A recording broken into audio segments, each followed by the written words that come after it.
Hello everyone, welcome once again. Please join me in welcoming and commending our chairperson, sir. This is the much awaited program. We have been conducting a series called Youth Ka Sapna. In that same series, we are privileged and we are honored to have the founder, the chairman, sir, of Dr. M.C.Saxena Group of Colleges. Please welcome Dr. M.C.Saxena. Sir, बहुत अच्छा लगा आपसे face to face बैठ के बात करते हुए और हमारे जो बच्चे हैं ख़ास करके इस कॉलेज में उनसे बात करते हैं तो अक्सर अधिकतर बच्चे यही कहते हैं कि they are very inspired by the story that they know of you and the way that this college has come into existence.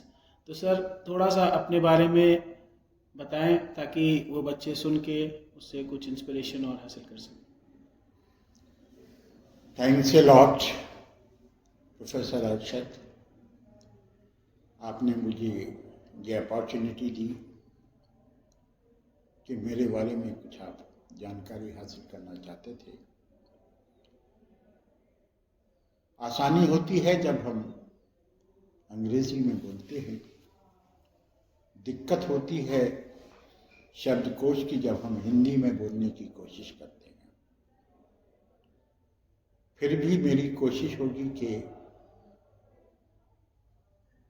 जो मेरे भाव हैं, जो मेरे विचार हैं, जो मेरी सोच है, वो अधिकतर लोगों तक पहुंच सके। उसके लिए मैं ज़रूरी ये समझता हूँ कि हम कुछ भी कहें कि हम बहुत अच्छी अंग्रेज़ी बोल लेते हैं या हम अंग्रेज़ी दां हैं, लेकिन सच्चाई ये है कि इस देश में 10% लोग भी ऐसे नहीं हैं जो अंग्रेजी को समझ सके, बोलना तो दूर रहा। मैं इसको किसी की कमी या किसी को नीचा या किसी को ऊंचा बताने की कोशिश नहीं करता, लेकिन पेशे से चूंकि एक वैज्ञानिक हूं, मेरी ट्रेनिंग इस प्रकार से हुई है कि जहां पर सत्यम वद धर्मम च, सच बोलना मेरी जिंदगी का सबसे बड़ा हिस्सा है। जो यात्रा आज से 72 साल पहले शुरू हुई थी, एक छोटा सा मुकाम है उत्तर प्रदेश में, स्थान है, किसी ज़माने में तहसील हुआ करती थी, नाम था अमरोहा। उस अमरोहे के बारे में किसी शायर ने एक मिसरा पढ़ा था जो आज भी मेरे दिल के इतने नज़दीक है कि काहे बकाहे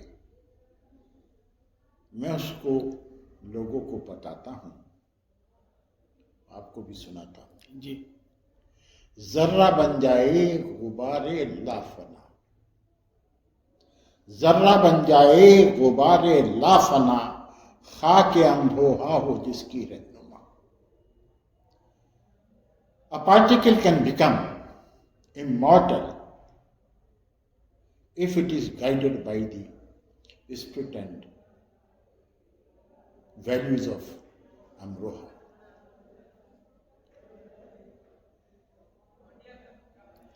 पेशे से क्योंकि वैज्ञानिक आज हूं, जब पैदा हुआ था तो वैज्ञानिक नहीं था। अमरोहा में परवरिश हुई, छोटी सी जगह थी, इंटर कॉलेज साइंस तक थे, गवर्नमेंट इंटर कॉलेज का मैं पढ़ा हुआ हूँ। 12वीं तक साइंस थी, उसके बाद मुरादाबाद में जहाँ पे डिग्री कॉलेज हुआ करता था वहाँ जाने का मौका मिला। कोई रास्ते नहीं थे, एक ही यूनिवर्सिटी हुआ करती थी जिसका नाम था आगरा यूनिवर्सिटी। जी। ना मेरठ यूनिवर्सिटी, ना कानपुर यूनिवर्सिटी, ना रोहेलखंड यूनिवर्सिटी, ना बुंदेलखंड यूनिवर्सिटी, सारी कॉलेजेस और शिक्षा के बहुत ही कम साधन थे, बहुत कम साधन थे।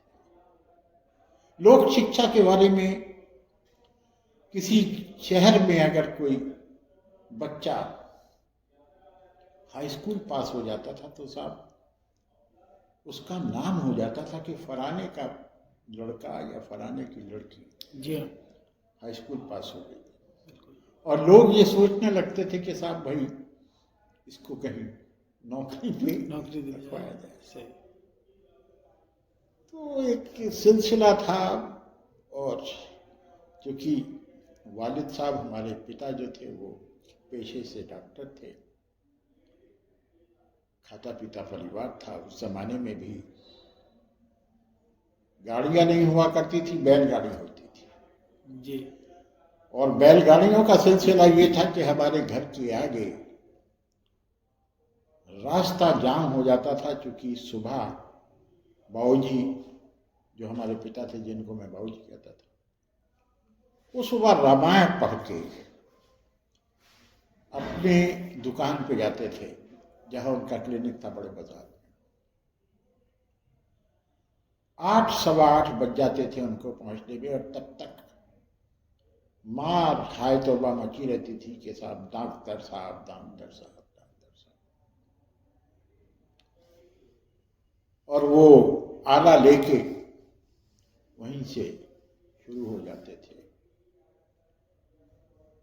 मैं छोटा था, 12 साल का, 12-13, जब मेरे पिता का इंतकाल हो गया।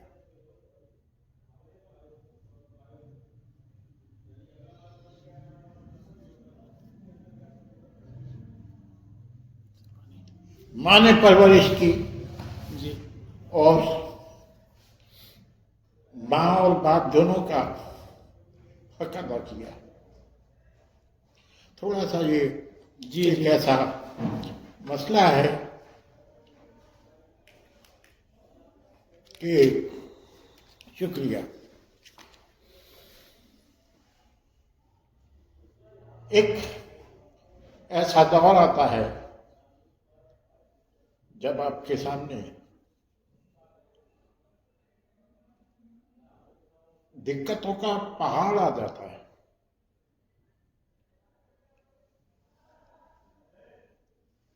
कोई दुकान को चलाने वाला नहीं था, क्योंकि कंपाउंडर के सहारे जी। आप दुकान नहीं चला सकते। और घर में जो मेरे बड़े भाई थे वो कोई डॉक्टर नहीं था, जिसकी वजह से बड़ी दिक्कत आई। और कहना चाहिए कि एक तरीके से आसमान गिर गया।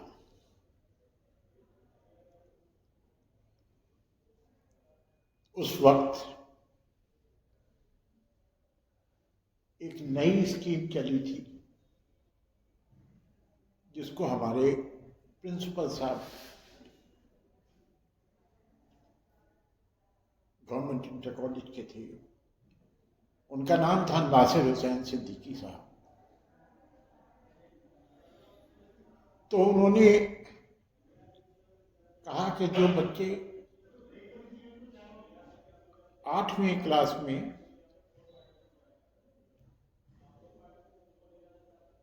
अच्छे नंबर से पास हुए हैं, तो वो लोन स्कॉलरशिप के लिए अप्लाई कर सकते हैं। और वो लोन स्कॉलरशिप का मकसद था कि आप पढ़ाई के लिए ऋण ले सकते हैं, और जब आप नौकरी में आ सेटल हो जाएं जाए तो रीपे कर दें। तो आप उसको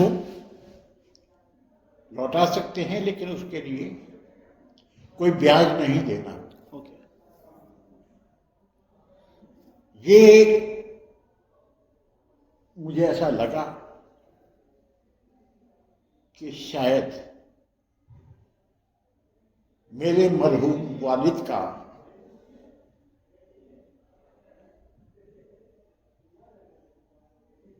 भेजा हुआ एक पैगाम था, जिसे मैंने अपनी माँ को जाके बताया।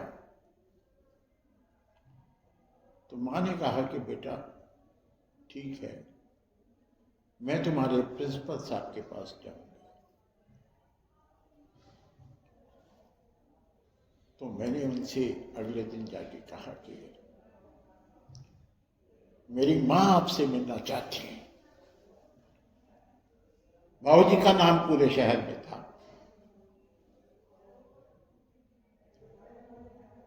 उन्होंने बड़े अदब और लिहाज से उन्होंने कहा कि मेरा सलाम बोलिएगा उनको।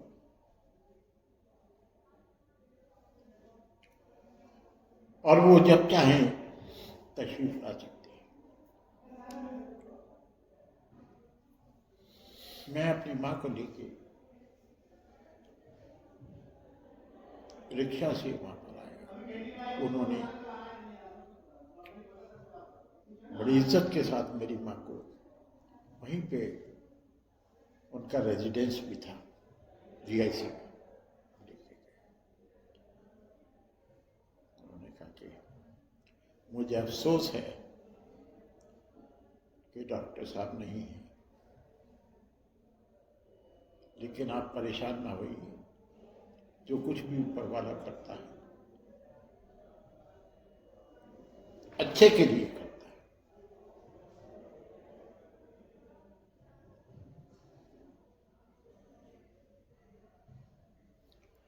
फार्म भरा गया। कुल मिला के ये है कि अगले साल मुझको लोन स्कॉलरशिप मिली।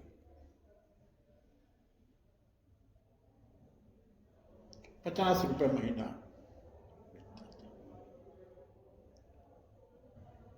घर का किराया आता था, पढ़ाई चलती रही। उसमें एक शर्त थी कि अगर आप फेल हो जाएंगे या आपके नंबर कम आएंगे तो ये आपको मिलना बंद हो जाएगा। एक लंबा वक्त गुजर गया और मैं फिर हाई स्कूल में, फिर इंटर भी पास हुआ। इंटर के बाद में बीएससी में, और बीएससी के बाद एमएससी करने की बात आई। तो जब एमएससी की बात आई तो मेरे बीएससी में मार्क्स इतने नहीं थे कि मुझे केमिस्ट्री में दाखिला मिल सके। सीपीएमटी में उसी साल से सीपीएमटी शुरू हुआ था और वहां पे कोई कोचिंग, कोई साधन कोई था नहीं। घर में कोई पढ़ाई का माहौल नहीं था।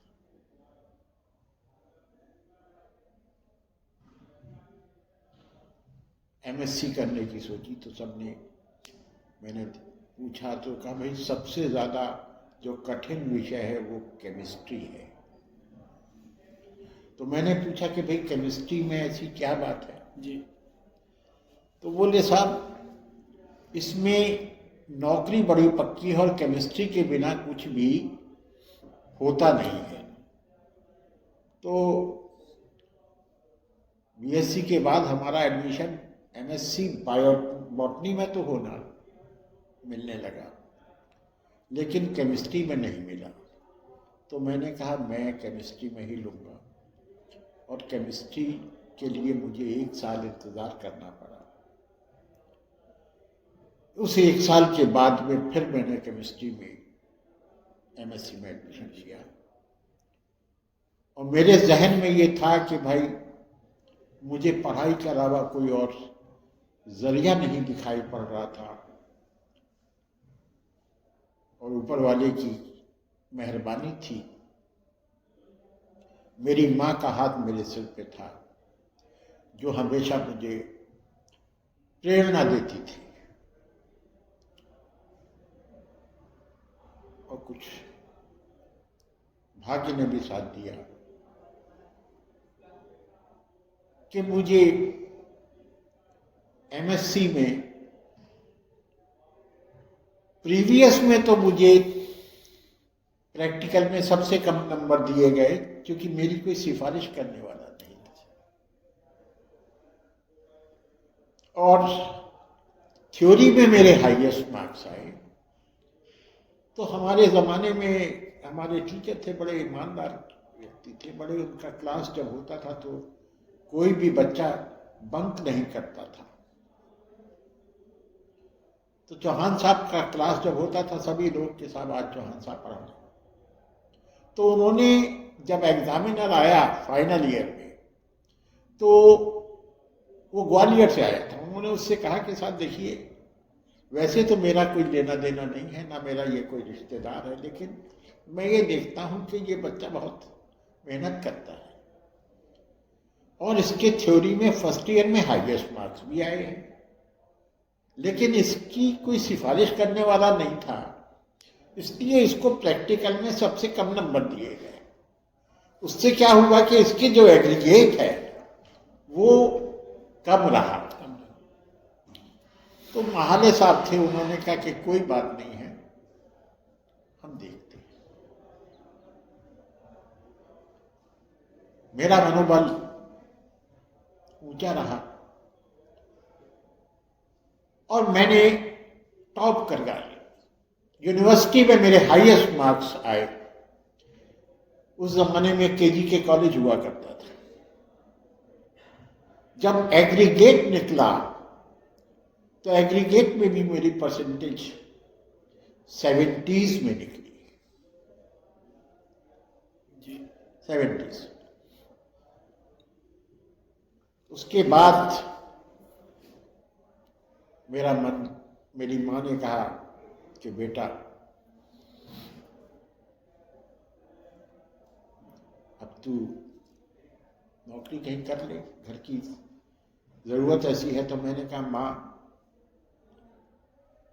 मेरा मन अभी और पढ़ने को कर रहा है। इसी बीच में स्कॉलरशिप निकली Malaviya regional engineering college Jaipur में। तो वहां पर मैं एक इंटरव्यू देने गया था। वहां पे कुछ और भी लोग आए थे, उन्होंने मुझे बताया कि साहब हमारे यहाँ भी पीएचडी होती है। मैंने अप्लाई किया उनके यहाँ, मेरा सिलेक्शन हो गया और मैंने वहाँ पर पीएचडी में स्कॉलरशिप मिल गई। उस ज़माने में 250 रुपये मिला करते थे जी। और सर ये किस सन की बात ये बात है 1974, 74 में। So pretty much before I was born, I was born in 1980, and I can understand getting 70% in 1970s is a big thing. An inspiring story actually जो सर ने अभी हम लोगों को बताया। कोई भी इससे बहुत ज़्यादा इंस्पिरेशन और बहुत ज़्यादा उत्साहित होगा, और ख़ास करके हमारे जो युवा हैं। सर एक सवाल और आया जहन में। अक्सर इधर घेला पुल से निकलते हैं हम, कभी संडे को बच्चे जिद करते हैं कि कहीं घुमाने ले जाओ, तो हम अक्सर इनको यहाँ ले आते हैं घेला पुल के आसपास कुछ खाने पीने की चीज़ें। तो वहाँ से आपके कॉलेज का बड़ा एक अच्छा दृश्य दिखता है। It's a beautiful view if you walk through that flyover, तो लेफ्ट साइड पे आपका ये पूरा कैंपस बड़ा सा दिखता है। So the question that is coming to my mind is कि हाउ फ्रॉम अमरोहा, जो आपने जर्रे से आफ्ताब वाला एक शेर भी पढ़ा, तो ये जो सितारों से आगे जहाँ और भी हैं वाला जो एक जर्नी आपका था, तो वो वहाँ से लेके और लखनऊ के अंदर, और ये जो बस गया पूरा का पूरा एक मिनी एक तरीके की यूनिवर्सिटी आपकी, doctor M.C. Saxena group of college, ये कैसे शुरुआत हुई? इसकी इंस्पिरेशन आपको कहाँ से मिली? और आपकी माता जी ने इस अचीवमेंट को आपके जब देखा, या जो भी उसमें क्या सराहना रही आपके और साथ के लोगों की, क्या किसकी कंट्रीब्यूशन रही, क्या लगता है आपको इतने साल में? Let me share you one thing. My mother was very much keen and inspired that I should qualify IAS. Okay. I said, no issue. I told my mother that I will do something which will be beyond the capacity of an IAS. Truly. And she was keen to know that as to how I am going to proceed in my life. Because the worst thing which I was facing during my tenure as a research scholar in the Malviya Regional Engineering College, Department of Chemistry, that every fortnight or so there was a visitor on the reception to inquire about me. I, being a caste fellow,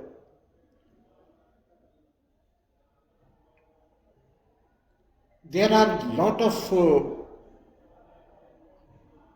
relatives and relations which are normally being explored once you are in the process of settling down in the life. Correct. I think you understand what I mean Yes, to say. I understand. And that was something which was troubling me a lot. That I am here to shape up my career, to fulfill my dreams, and not available for the matrimony, which people were trying to find out. And there is another meanness in our community that people try to encash whatever they have, and the easiest is to encash the son. That here lies a jack, encash it. I was feeling very bad that instead of giving some support, trying to encash, which was very bad. Somehow I could not resist for a long, but I decided that I will not be a horse which will be sellable. You can't purchase this horse. True. And that was something that the destiny was there, and I got engaged when I was pursuing my PhD. The scholarship was raised. I got UGC scholarship. And at the time of submission of my thesis, there were opportunities available for the Union Public Service Commission to appear for the examination and to qualify for. There were two kinds of research pool officers. One, those who were settled abroad and willing to come back to the country, and those who were studying in the country, and they have to appear, they have to come through the Union Public Service Commission. I applied for that, and I went for the interview at Shahjahan Road, that UPSC. I faced that. That time they used to pay second class fare or bus fare if you appear or if you are called for interview at UPSC. Okay.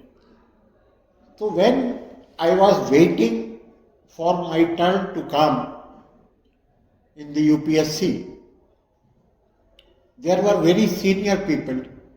I was pretty young, of the age 25, 26 years. And there were guys who were in 30s with 10 years, 12 years and 14 years of experience. So as a young lad, I got disappointed and I thought कि यार भागो, तुम कहाँ, जब इतने senior हैं और ये बड़ा अपना, they are coming with a very red face, your chance are remote. So I asked that Babu, that clerk who was coordinating the interviews, that can I get my travel allowance so that I can go back? He said, have you appeared? I said, no, my turn has not come. He said, you will get the allowance only if you appear in the interview, then only you will be eligible to get your fare. So compulsorily, because I had to get the amount reimbursed for my travel, I had to appear. And believe it, Dr. Arshad, that was my first ever interview in the UPSC. I was screened by something around 12 to 14 senior guys. And I went with a hope that I'm not going to be selected. Again, because there is no Godfather. And I am quite young. So, during the course of interaction and discussions, one member asked me a question. How do you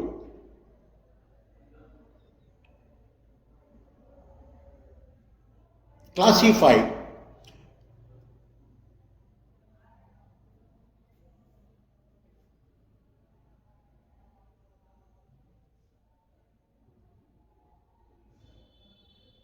the bactericidal and bacteriostatic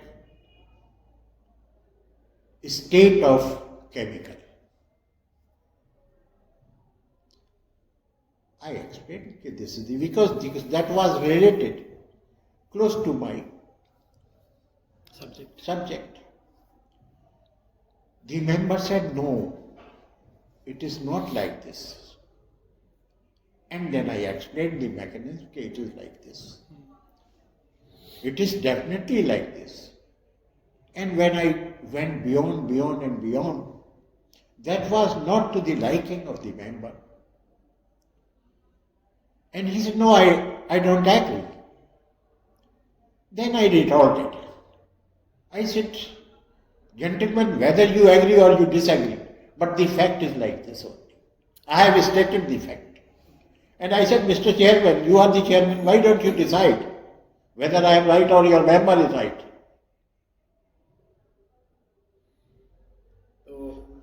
With this, the interview was almost, I was grilled for about 40 to 45 minutes.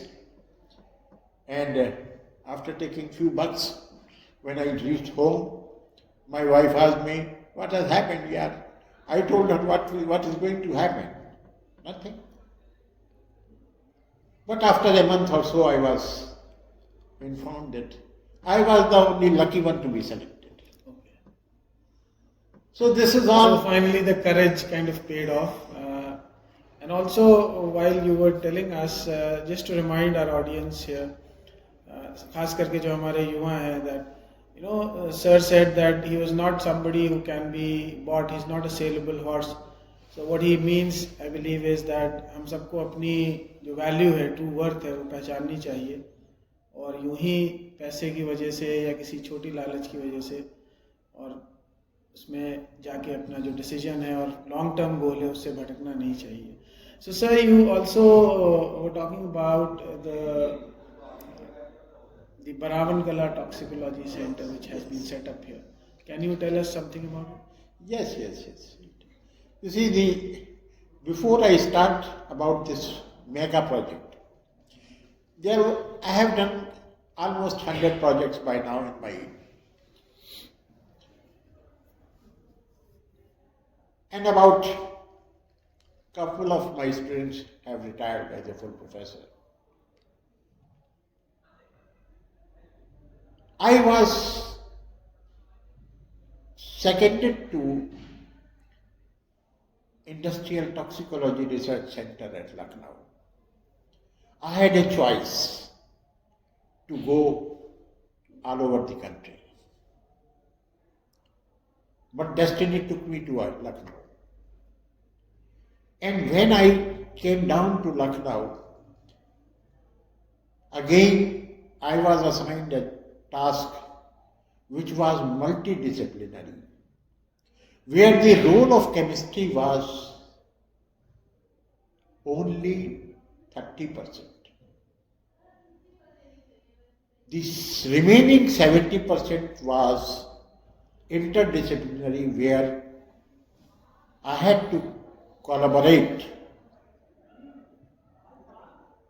with the Department of Obstetrics and Gynecology. I was not even an MBBS. I didn't have any exposure to medical education. But I was assigned a task where super specialization was involved. Because my mentor wanted something to do a very cherished basic research that was based on cyclic ANP, that is cyclic adenosine monophosphate. Okay. And it was that particular factor where he wanted to ascertain the pesticides, the fertilizers, and other dangerous chemicals, their potential to reach the developing fetus via placenta. That means placental transfer was the crux for various xenobiotics, especially the dangerous chemicals which are harmful, and how much they are harmful, what is their level of toxicity, how can we elucidate that. And that was something where I was initially thinking it is a very big challenge, but gradually I picked up. It took almost a year and a half for me. And then when I established an hypothesis, a mechanism by which the damage to the developing fetus inside the embryo, inside the womb of the mother is taking place. That was something, because I was of the opinion that whatever toxicological evaluations or experimentation is being done in the process of developing a drug is animal-based, where we try rats, rabbits, guinea pigs, monkeys, and so on and so forth. But then the question was, there was a mystery that is a very known episode that is called thalidomide babies. Thalidomide babies. I do not know how many of you have heard this name. Thalidomide babies were born where thalidomide was a drug. It was cleared by FDA, and the drug was commonly being used in US. But still, the babies were born where the cleft was there. The babies were born with a defect that is called teratogenicity was attributed to this drug. How it was established later on that the drug did not produce any effect in mice, but did so in rat. Humans. In rat. In rats, okay. When a single differentiation in the sex can inflict a damage, one can understand the damage inflicted on the human being because the method of testing is based on animals. So that is the reason that we wanted to develop a mechanism by which human placenta, which is known as a officer on special duty, this placenta is created only to nurture the fetus inside the womb of the mother, and the moment the child is given the birth, the placenta is discarded. That means the officer on special duty is over, Is released of the is relieved. Yes. My point was, how can we use this as a tool to work for the humanity? And this was, in nutshell, I can simply say that my project was deliberately scuttled by vested interest whose stakes were very, very high and whose capability are immense. So from there, and then the work which we did, it was carried out in there is a very famous textbook in medical sciences. The author is Goodman and Gilman. Goodman and Gilman, yes. I read the bio on your... Yes, Goodman and Gilman. I think there are hardly 5 or 6 references from the country which are picked up and included in the textbook of Goodman and Gilman. My work, I am not fortunate, my work was fortunate to be picked up in that textbook. In that textbook, yes. And once I visited my friend who was the director of pharmacology in KGMC, so he told Saxena, congratulations, मैंने क्या भाई काय का congratulations दे रहे हो यार?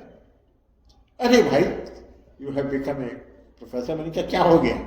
यार तुम्हारा गुडमैन एंड गिलमैन में रेफरेंस आया है. He was virtually astonished. तो पुराने लोग थे, मैंने क्या यार ठीक है कोई बात नहीं है. लेकिन उससे क्या हुआ? जब आप ऊपर जाते हो तो आप ये समझिएगा कि लोगों की ईर्ष्या बढ़ जाती है, वो उसको हजम नहीं कर पाते जी, वो हजम नहीं कर पाते. कुछ ऐसा ही हुआ. वो जो शेर है कि जब भी आता है मेरा नाम तेरे नाम के साथ जी, लोग मेरे नाम से जल जाते हैं. तो क्या किया जाए इसके लिए? What can you do? What can you do? So ये the conversation especially would be of a lot of use to the pharmacy students here, I believe, who could relate to all the words that you've spoken about your research about toxicology, about the the research which you did on the placenta and the fetus. But apart from that, sir, I see a photograph of Mrs. Gandhi right there at the back. And you were referring to the influence, the great influence which she has on your life. Would you like to elaborate something on that? Yes. In my opinion, if I have ever come across a legendary figure and a true nationalist with a vision, foresightedness, commitment, dedication and sincerity, it was all common in one person. And I was fortunate to be appointed and assigned a duty to the society by that great soul, who may not be physically present. Nobody can remain physically present forever. But yes, your deeds, your actions, your vision, your thoughts shall always remain dear to something which you worship. I was only in 1971, we were only listening on the radio. There was no television that time. When the army of 85,000 people surrendered. Yeah, 93,000. East Pakistan. Yes. And she not only, she changed the geography. She changed the geography, she changed... History is something, but geography is not easy to change. Correct. See what is happening today. In the Pakistan which is left. See. Yes. So in a way she kind of helped the Bangladeshis to kind of get relieved of that burden. But a lady with a, I mean to say that time it was, she was very categorical. Her style of functioning was entirely, and it was impressing most of the youngs, especially the youth, who are finding very inspiring under her leadership, because she used to care a lot, and her foresightedness was such that you can imagine that what is going to happen after a decade or two, or to make the country Bombay high. Correct.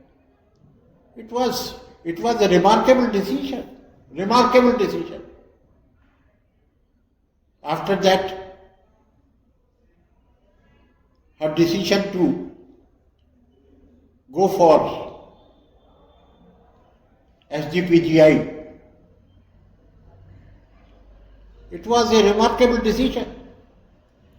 Lucknow के लिए कहें तो काफ़ी सारा काम एक तरह से उस ज़माने में बहुत हुआ, जैसे कि आपने SGPGI का जी संजय गांधी की डेथ के बाद में उन्होंने जो था, मतलब वो डेथ, वो नाम ठीक है संजय गांधी उसका नाम रखा गया, लेकिन that was the necessity of the region कि भाई जो केमिकल्स है, जो हैजार्डस केमिकल्स है, उनसे जो नुकसान होगा उसकी भरपाई कैसे हो पाएगी, और वो नुकसान इतना ज्यादा होगा, इतना व्यापक होगा कि आप उसको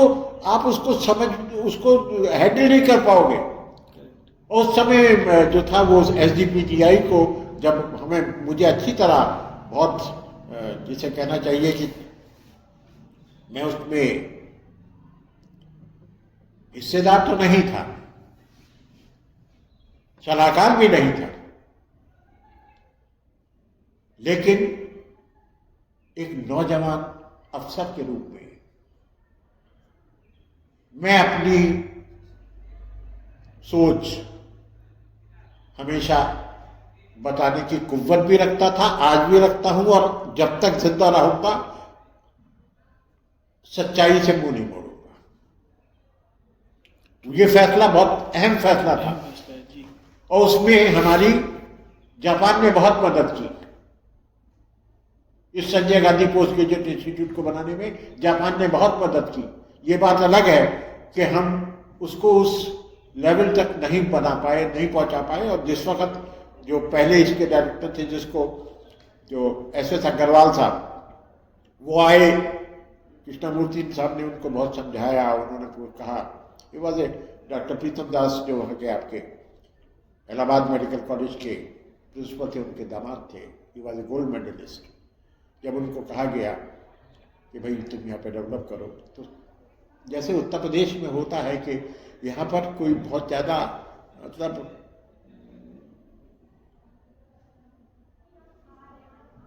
सपोर्ट नहीं मिलती है, लेकिन उस वक्त जो थे वो TSR सुब्रमण्यम यहाँ पे मुख्य सचिव होते थे, और छोटा सा शहर था, 2 फ्लाइटें, एक सुबह को जाती थी, एक शाम को आती थी, गिनती के 15-20 लोग थे जो हवाई जहाज से चलते थे, और मुझे भी ऊपर वाले का कुछ ऐसा वो था कि मैं खुशनसीब था कि मुझे हवाई जहाज से चलने का मौका मिलता था। बोला जब भी दिल्ली से लोग आते थे तो यही घूमते हुए आते थे कि भाई जहाँ जाना है जी तो कुल मिला के ये था कि साहब वो बन गया, Sanjay Gandhi post graduate institute बन गया। और अब वो कितना कारगर हुआ, कितना कामयाब हुआ, वो एक बात अलग है, लेकिन जिस मकसद से बनाया गया था वो मकसद जरूरी था। जी मैं आज भी कहूँगा, जो बेतहाशा कैंसर जहाँ पे फैल रहे हैं, जो बेतहाशा गुर्दे फेल हो रहे हैं, जो तरह तरह की बीमारियां नोन और अननोन, उसके लिए जरूरी था कि कोई ऐसी फैसिलिटी यहाँ पर हो जो इसको डायग्नोज कर सके, उसको ट्रीट कर सके और लोगों को इस इलाके में कुछ हो सके, मदद मिल सके। सर, आपका बहुत समय लिया आज हम लोगों ने और ये सिलसिला जारी रहेगा, उम्मीद करते हैं। जस्ट टू रैप अप, एक दिमाग में सवाल आया तो सोचा पूछने चलते चलते आपसे। आपने केमिस्ट्री के बारे में बहुत सारी बातें करी, you have a in depth knowledge of the subject, I am sure the students would relate, but what came to my mind right now is being a student from the chemistry background, और जब मैं observe करता हूँ इस college में आपको तो आप कभी किसी बिल्डिंग से रिलेटेड कोई कंस्ट्रक्शन से रिलेटेड कोई काम, कभी और भी तमाम कामों में you still have that same level of expertise. तो ये जो एक ऑलराउंडर वाला आपका एस्पेक्ट है, ये कैसे डेवलप हुआ? ये बहुत बढ़िया क्वेश्चन आपने किया, it's a wonderful question and I am very happy. एक बहुत अच्छे साइंटिस्ट हिंदुस्तान में हुए, डॉक्टर M.S. स्वामीनाथन। साइंटिस्ट के सामने एक सबसे अच्छी चीज होती है, अगर वो वाकई में साइंटिस्ट है, कि आप उसे समस्या बताइए, वो उसको चुनौती के रूप में ग्रहण करेगा और उसका हल ढूंढने की कोशिश करेगा। और उनका एक कंसेप्ट था कि साहब, आपको शायद, आप तो पैदा भी नहीं हुए थे, सन 65 में PL 480 में हिंदुस्तान में अनाज की बहुत कमी हो गई थी और शास्त्री जी ने उस समय कहा कि साहब हम एक वक्त खाना खा लेंगे। तो अमेरिका से जो गेहूं आया था वो लाल गेहूं था, वो रबड़ की तरह खींचता था। उस दौर में 5 छटाक का आटा बहुत बड़ा महंगा आटा कहलाता था। स्वामीनाथन साहब ने कोशिश की, कहने को तब तक हमारा पंतनगर वगैरह, पंतनगर यूनिवर्सिटी बन गई थी, बहुत सारा। देखिए एक बात और मैं बताऊंगा आपको, मैंने जो बताया कि जितना जो बहुत दूरदर्शी सोच था, वो उस सोच के तहत ही कार्य इस देश में हुआ था। अगर वो इतना गहरा सोच नहीं होता तो भाई साहब, आज आप जो कर रहे हो ना, ये तो बुलबुला है जी। आपके एक छोटे से वायरस ने आपकी सारे के सारे हवाई अड्डे बंद कर दिए, पूरी दुनिया स्तब्ध रह गई, रेल बंद हो गई, सड़क बंद हो गई, लाखों करोड़ों इंसान मर गए, लाखों करोड़ों। क्यों? क्योंकि आपकी तैयारी नहीं थी। आपकी तैयारी नहीं थी। अगर आप तैयार होते तो ये नौबत नहीं आती। अगर हमारा पुणे में वैक्सीन बन गया तो क्या वैक्सीन की फैसिलिटी एक दिन में क्रिएट होगी? एक फैसिलिटी को क्रिएट करने में, जिसे कहते हैं लैब टू लैंड, ये कंसेप्ट है। इम्प्लीमेंटेशन सबसे बड़ी चीज है और इसके लिए हमारे यहाँ से जगह जगह जो हमारे मिशन खोले गए हैं, पूरी दुनिया में हमारे मिशन है। साइंटिस्टों को भेजा जाता है देख के, भाई जाओ देख के आओ कैसे हो रहा है काम और कैसे इस मुल्क में कर सकते हो। ये वो सोच होता है और वो एक दिन में नहीं हो सकता। एक दिन में नहीं हो सकता। इसलिए जो आपने कहा कि भाई अब हम जैसे आप मुझसे कह रहे हो कि साहब, मैंने आपको कहा कि भाई मैंने दुनिया की बेहतरीन लैब देखी है और जमीन के अंदर 30 मील नीचे शहर बसा हुआ देखा है, जिसमें 1.5 घंटा आपको पहुंचने में लगता है। ऊपर से नीचे का कुछ है ही नहीं। ये तो जो है यहाँ पे पहाड़ है, पता चला उस पहाड़ के नीचे पूरा शहर है, पूरा शहर।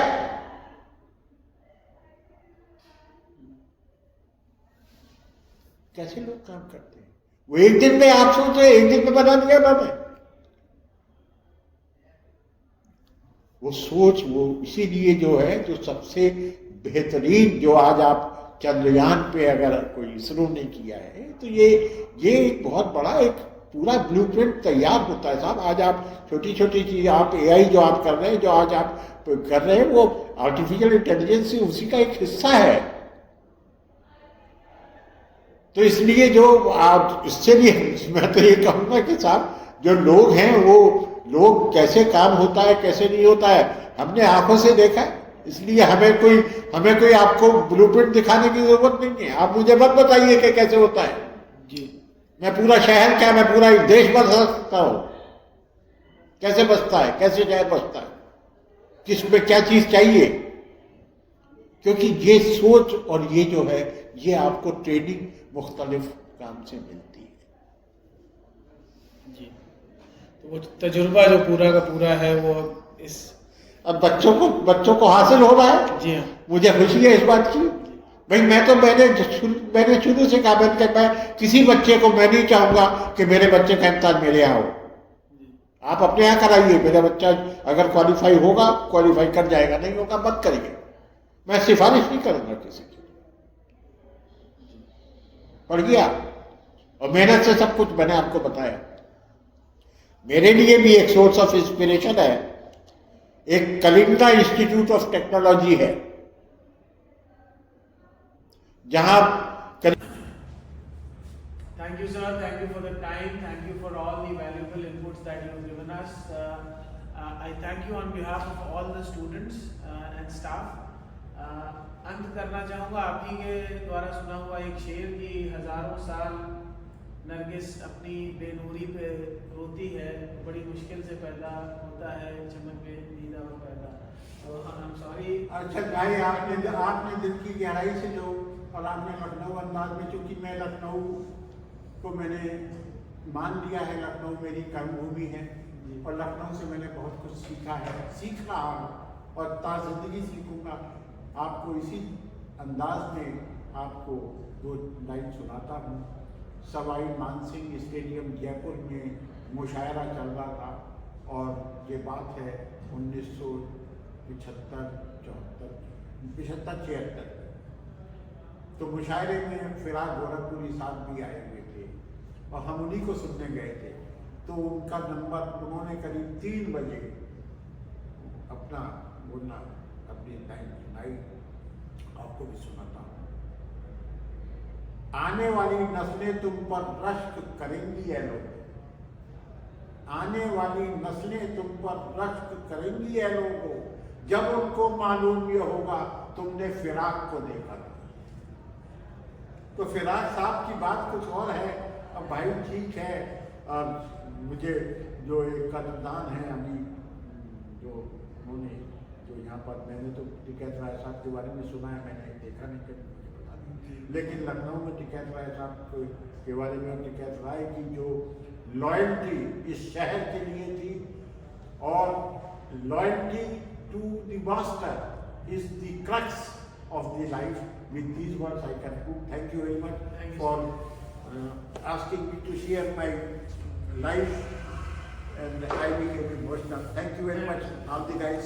Thank you very much.